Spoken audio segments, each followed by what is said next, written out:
You're watching CNET, Center County's Government and Educational Access Network.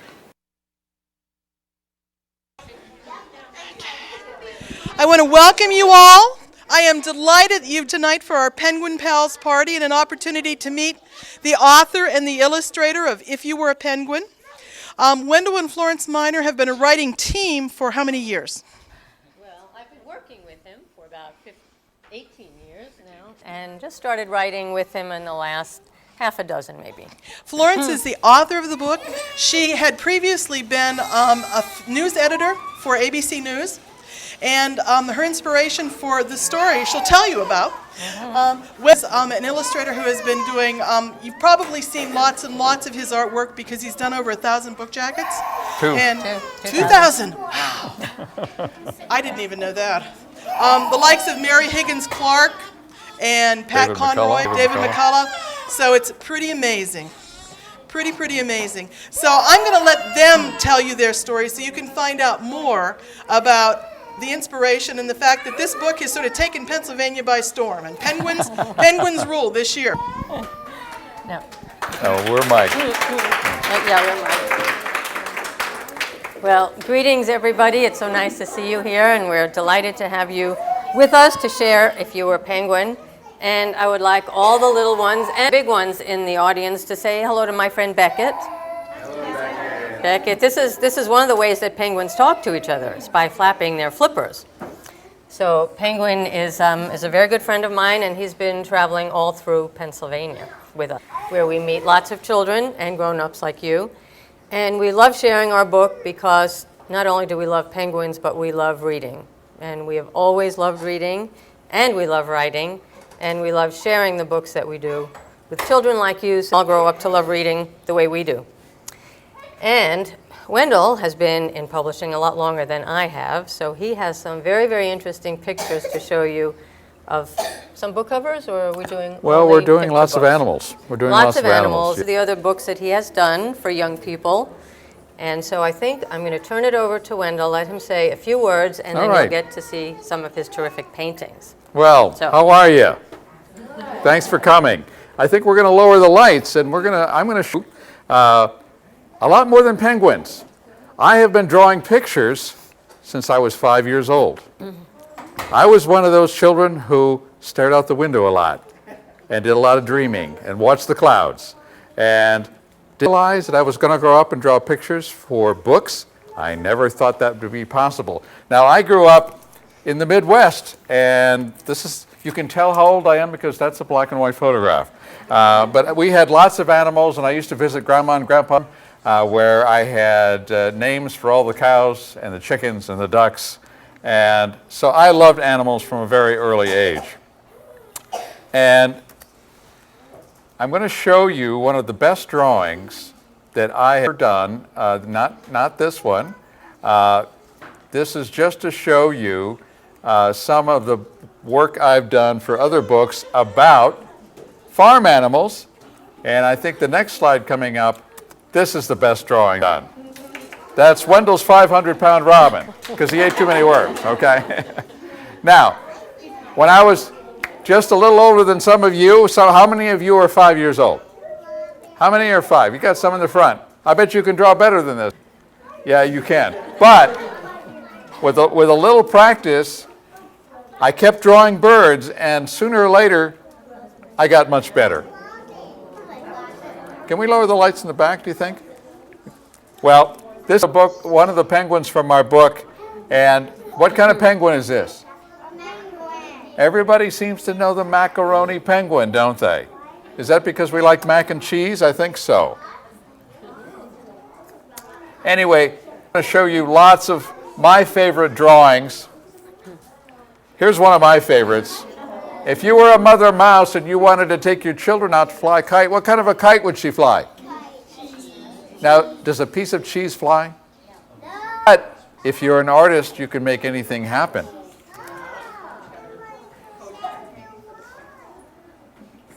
And here's a book that I illustrated by Margaret Wise Brown. She wrote Goodnight Moon. You probably know Goodnight Moon.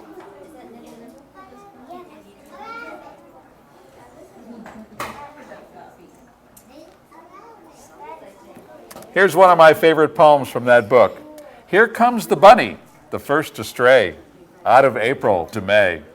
Here comes the robin, the first to fly out of June and into July. And if you'll notice, I got better painting robins as I got a little older. Flying fish, flippity flippity flop, sun. What do you think that rabbit is thinking right now? Which way am I going to run? Drum, drum was the beat in my heart, and the beat in my heart is you. How many of you have kitty cats? Anybody have kitty cats at home? Well, this is one of our favorite books because on the cover were our two cats, Willie and Mouse. And I'll show you some of my favorites from that. Actually, that is Willie and Mouse in the studio. And I taught Willie to sit on top of my head. How about that?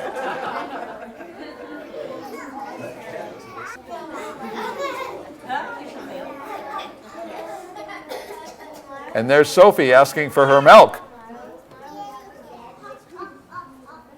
And there's lunch, maybe. Have you ever seen a whiskered moon? That's a cat in the moon, yes.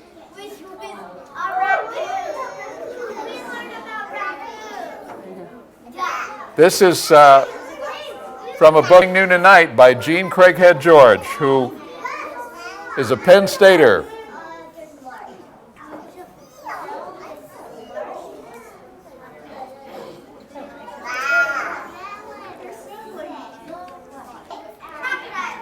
Crocodile. Here's a pelican who thinks he's a dog.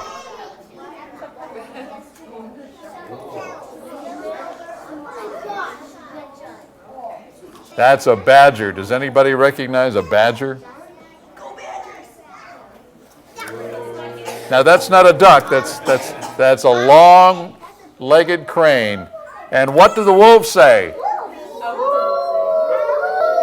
Hey, you all make very good wolves. This is the story of a little wolf pup who's growing up in Yellowstone National Park.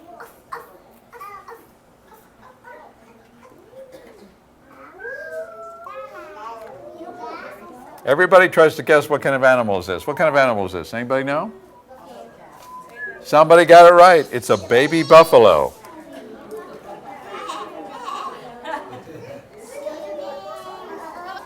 And polar bears are some of my favorite animals to draw. And I mentioned Jean Craighead George. Jean George is a native of Pennsylvania. She's a Penn Stater, written over 140 books. And we're standing on the frozen Arctic Ocean at 42 degrees below zero.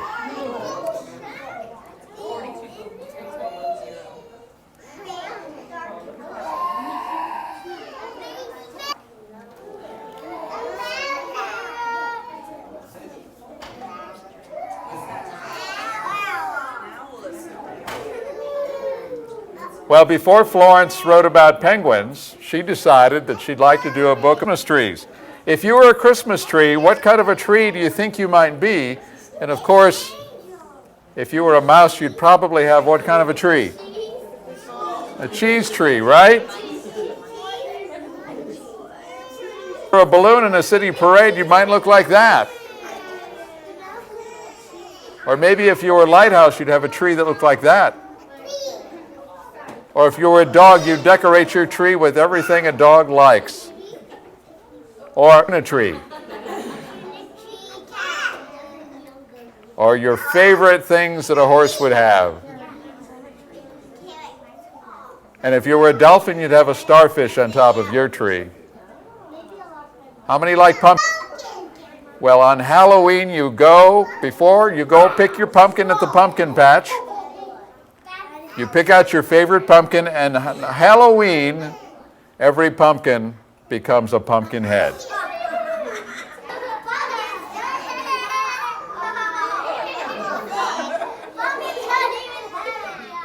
Big and little pumpkins. Have you ever seen a pumpkin snowman?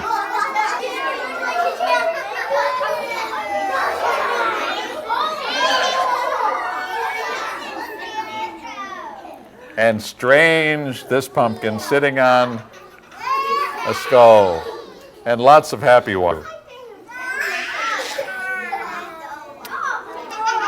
Sometimes we're asked where we get our ideas. This is our cat, Cinder Cat. She likes to sit in boxes. So Florence and I are going to do a book called Box. And it's all about an imaginary trip in this cat in different kinds of boxes. And you'll have to wait and see how that turns out. But when she came to live with us, she loved to watch me paint. And she never really learned to paint very well, but she knows how to walk through my paints and do abstract little prints all over the floor. And just sit around, though. I wish I could do that. Well, here's what we're here to talk about. And I'm going to read this once, and then we're going to read the big book to you once we turn the lights back.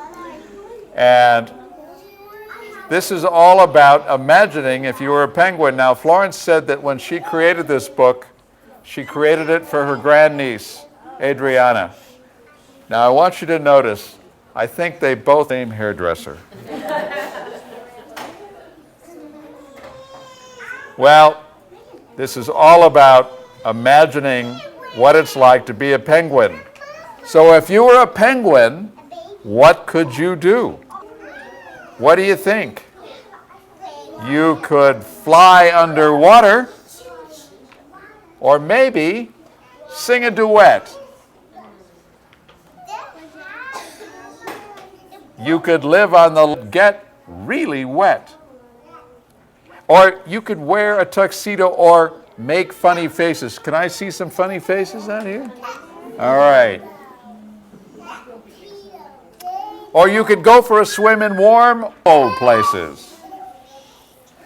Or you could live underground. I did not know that some penguins actually have little burrows and they live underground.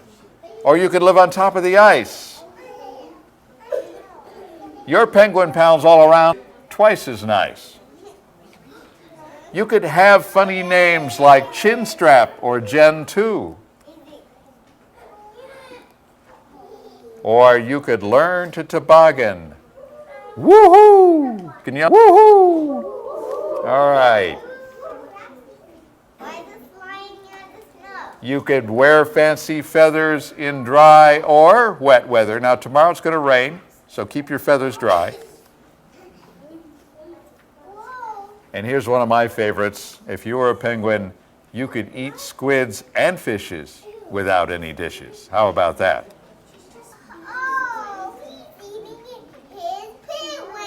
But here is a surprise, and for you, penguins do lots of things that you can do too. And this little penguin is saying what? Hooray! Well, there's one more slide I want to show you because Cinder wanted to say goodbye to all of you. And there she is. Can we have the lights back up, please? Thank you.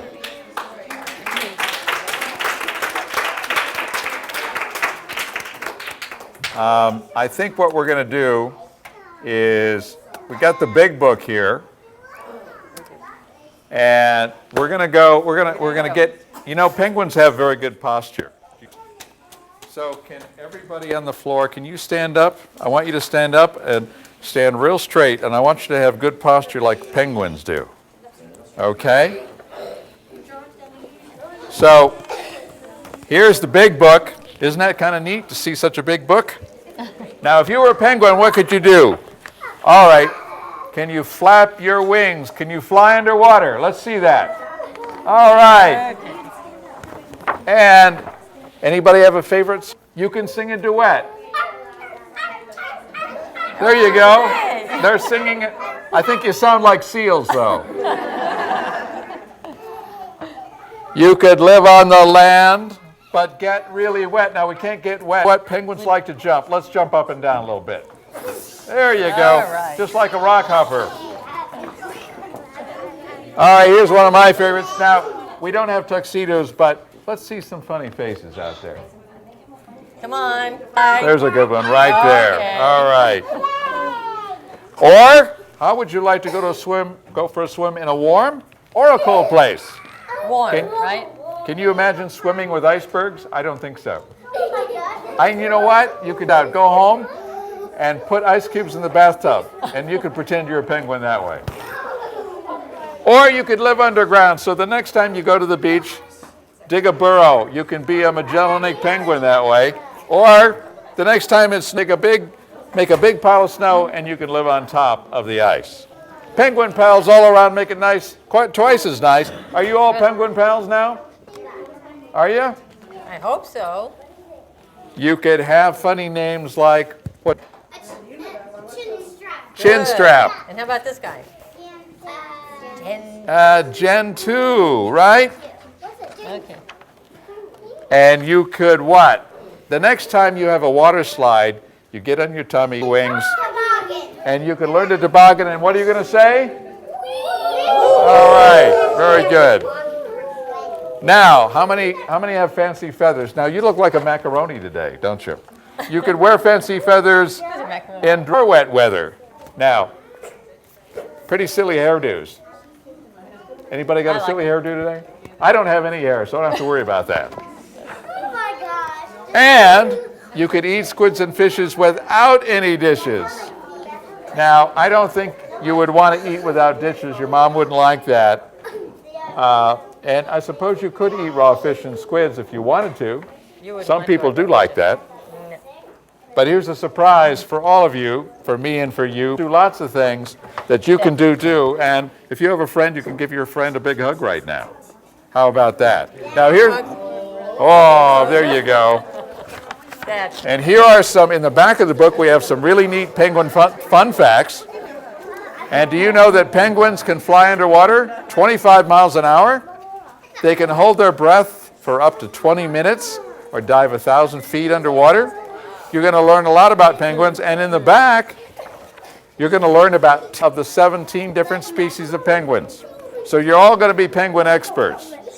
Now, And who works on the computer here? Anybody go on the computer?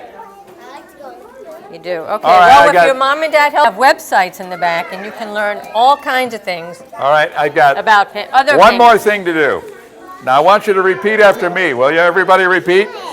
I am a penguin, black and white. Penguin, black and white. I can't fly, but that's all right. I can't fly, but that's all right.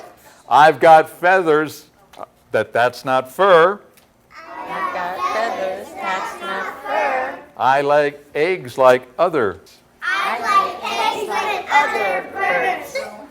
I just swim to get my meals, I Just swim to get my meals. but I watch for leopard seals. watch for Leopard seals. From the south, as you may know, I'm from the south, as you may know. and now it's time for me to go. But now it's time for me to go. Well, we're not going to go, but we're going to have a little party.